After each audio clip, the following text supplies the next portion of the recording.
Nama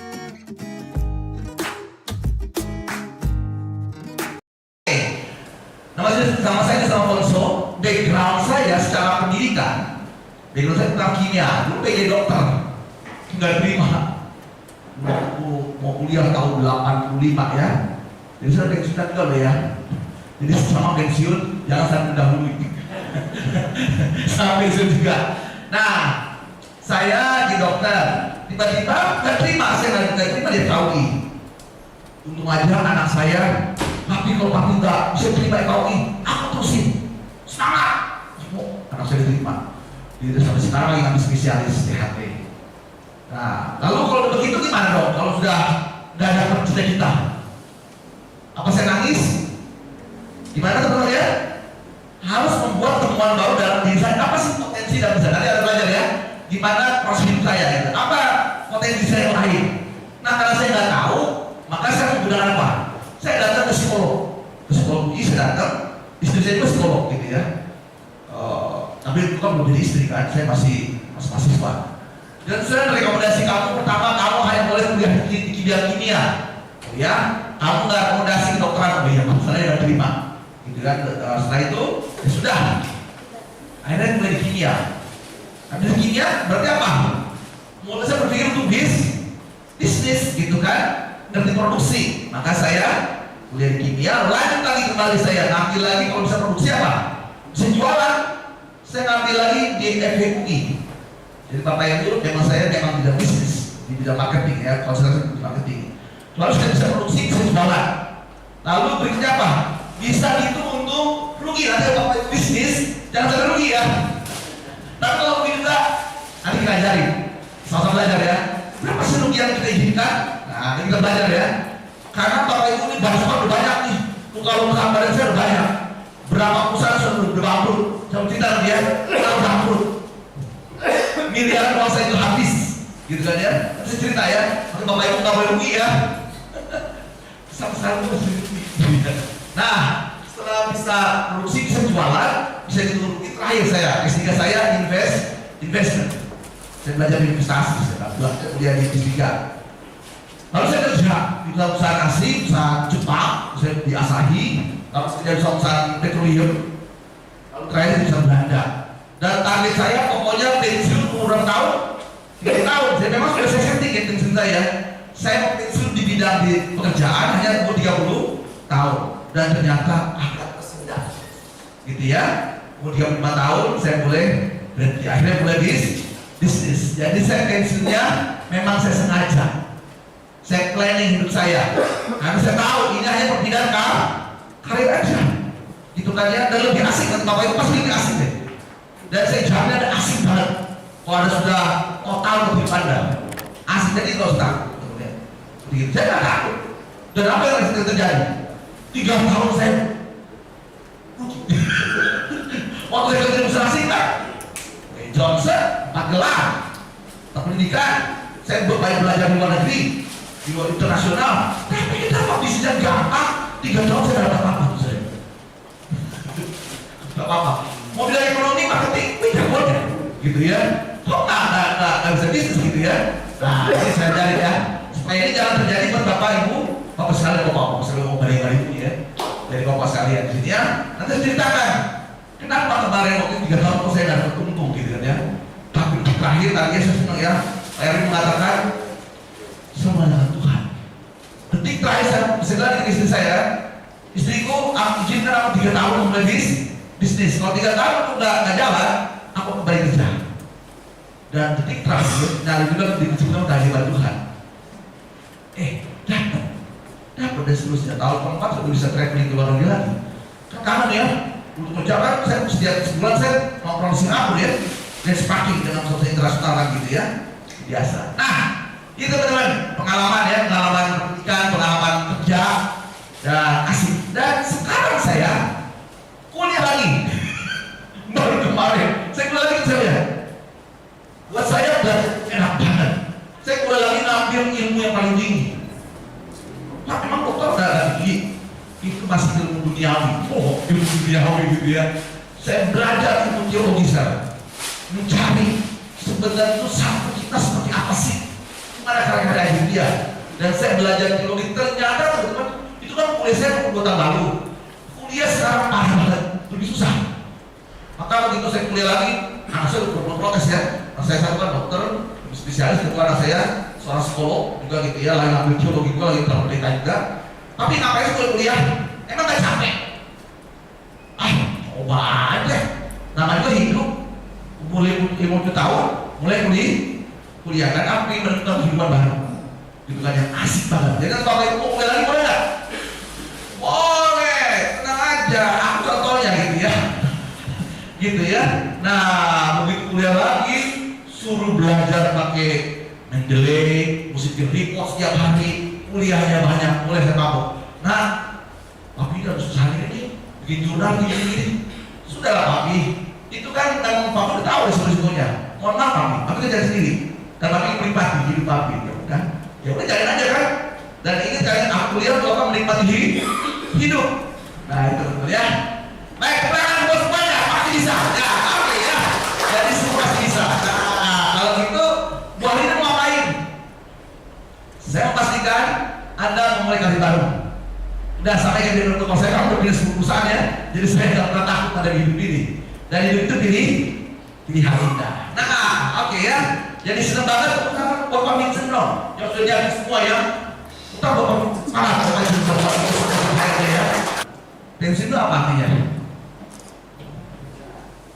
Pensiun kembali membuat karir baru. Seperti ada pindah kerja. Di sini sama dengan pindah kerja.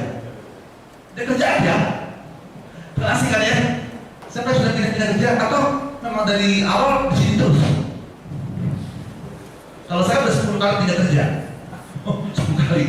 Karena buat saya perusahaan itu hanya muda saya. Jelas ya? Jadi kalau Anda nanti itu hanya pindah kerja aja. Nah nanti kita pindah kerja di mana? Apa pindah kerja di bidang spiritual? Atau pindah kerja di bidang sosial? Atau pindah kerja di bidang bisnis? Atau investasi? Jadi ya, jadi Bapak Ibu bukan berakhir ya, hanya pindah profesi, pindah kerja saja. Oke kan? Nah jadi dari situ intanya.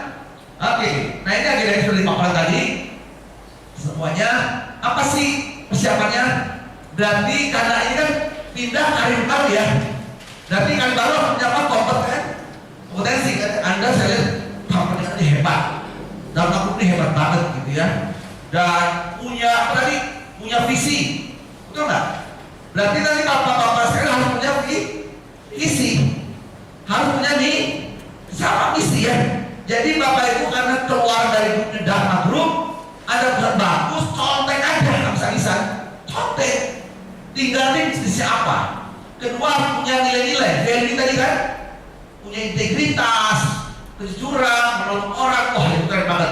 Udah deh, kalau Bapak Ibu ini hafal, mengerti dan dihidupi selama kerja, udah tahu perlu takut di dalam bisnis. Sudah punya value bagus. Tinggal apa? Mari kita lakukan.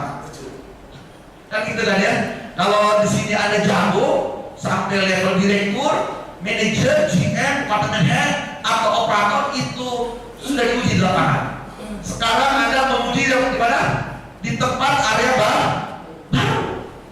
Sekali lagi ya, Anda nggak nol. Anda sudah punya cara berpikir yang bagus, sudah punya nilai, tinggal itu dihidupi lagi di tempat yang baru, gitu kan ya.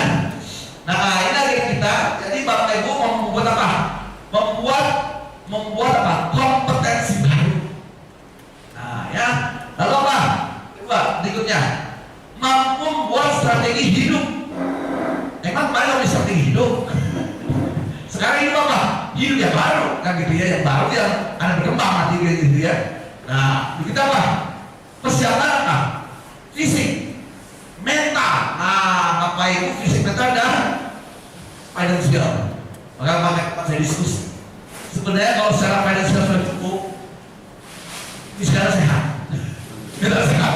Masalahnya kalau banyak yang kena stroke. Jadi sebenarnya banyak yang kena stroke karena tidak siap secara finansial. Stres dikit-dikit. Makanya, jadi kalau bisa lihat, saya yakin kemana bagus ya. Namanya tabungan pasti. Nah, baru berikutnya punya perencanaan keuangan. Kita tes keuangan kita.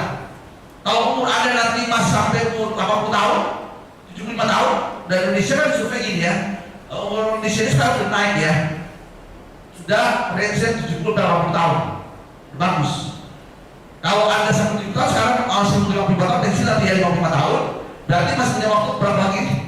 15 tahun. Harus jaga apa? Jaga fisik, jaga pikiran, mentalnya, jaga juga finansialnya. Nanti kita hitung ya, bareng-bareng ya. Sekali bareng-bareng kita hitung strategi seperti apa. Nah itu ya. Lalu gimana strategi investasi nanti kita lihat ya. Investasi itu menjaga uang tabungan Anda, uang pensiun itu nggak habis karena inflasi. Kalau kemarin baru kali ini, uang Anda 1 juta bisa beli baju misalnya 5 lembar ya, 5 set. Tapi nanti 5 tahun lagi masih bisa nggak beli 5 lembar lagi meja? Nah kalau nggak bisa berarti itu inflasi, nilainya kurang. Nah investasi itu tujuannya apa? Supaya nilai uang Anda tidak berkurang sampai nanti akhir hidup Anda. Kalau kurang gimana Pak? Nah mau mikir apa?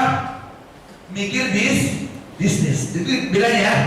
Investasi ngejagain uang Anda tetap punya nilainya sama minimal atau lebih tinggi. Kalau nggak cukup juga nanti Anda berhitung ya. Kalau nggak cukup mulai Anda berpikir apa dua? Bisnis. Ini tambahnya. Nah itu bedanya investasi dengan bisnis ya. Nah kemudian pada akhirnya ya Anda dapat menerapkan ya. Lagi begini dan kita belajar bersama.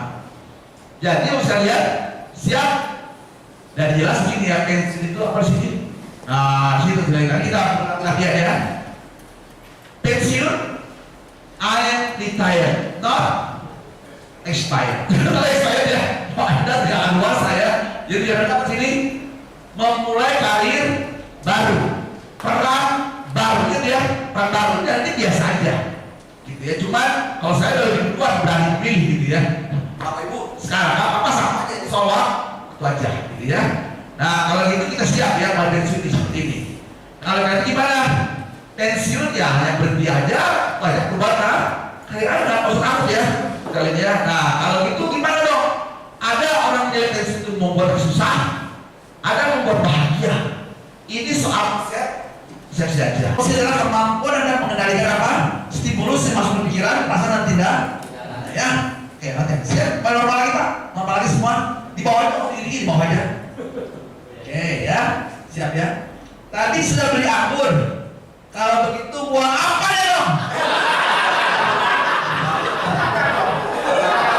Apanya dong? Nah, wah ternyata emosi masih tinggi ya.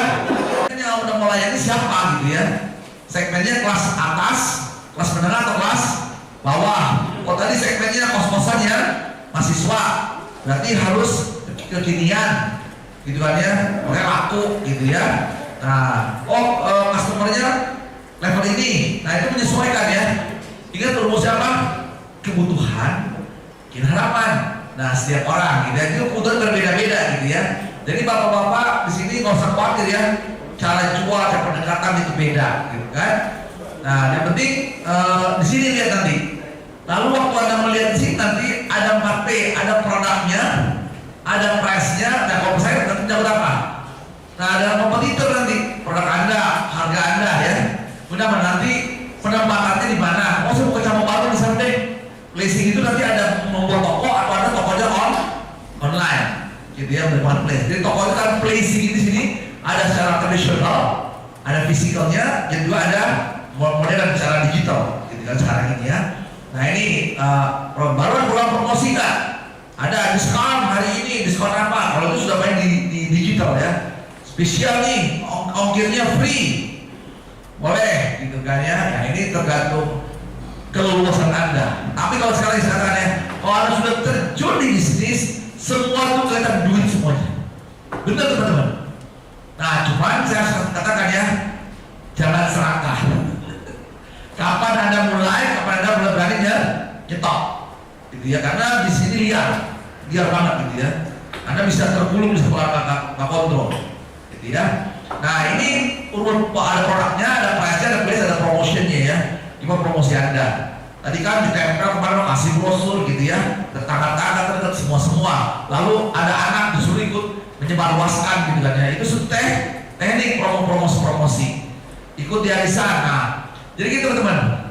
Bahwa apapun di sana mau kemana dan jual, di mana jualan. Dan selama sudah manusia, berarti di sana ada kebutuhan. Kebutuhannya sesuai dengan produk Anda. Nah, ketika ada pengajian, kira-kira mereka butuh apa ya? Kelompok pengajian ibu-ibu, sembako, apa lagi? Lifestyle mereka, ada baju-baju, gitu kan ya. Nah, udah tuh jualan, gitu. Apa aja dia jualin gitu ya, kelompok warisan. Nah, jadi dia. Nah, baru di sini ada 3P-nya nih, ada people-nya harus jualan tadi ya, ada menjual harus tadi disesuaikan gitu ya. Lalu aktivitasnya dan juga penampilan toko Anda tadi kan, tempatnya physical evidence itu toko Anda yang Anda mau tawarkan. Gayanya apa? Kafenya mau seperti apa? Gaya jadul, gaya konsep daerah, jadi ada konsep-konsepnya gitu ya. Konsepnya apa nih? Oh ini lebih terbuka gitu kan.